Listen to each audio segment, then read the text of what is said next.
నేను చిన్నోడిని కదా, ఏం చేయి నాయనా అని అడిగాను.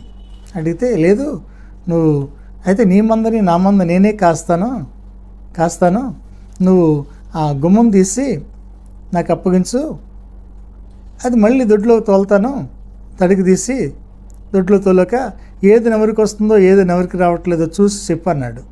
చెప్పంటే ఇది భలేగా ఉంది, బాగుందని చెప్పి సరే అలా చేస్తానయ్యా అన్నాను. అలా చేస్తానన్న తర్వాత అప్పుడు ఆయన చేద్దిగానని చెప్పి అని చెప్పాడు. చెప్పిన తర్వాత సర్లేని చెప్పేసి ఈ విధంగా మాట్లాడుతూ ఉండేవాడు. ఇలా ఒప్పింప చేసి ఇలాగా మాట్లాడుతూ ఇలా నా సందేహాలన్నీ మరి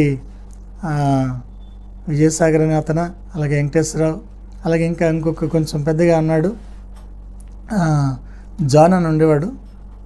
ఆయన కూడా అడిగేవాడు. ఆయన కూడా దోళ్ళ కాడ మేకలు కాస్తాకు వచ్చేవాడు. ఆయన కూడా దేవుని నమ్ముకున్నాడు.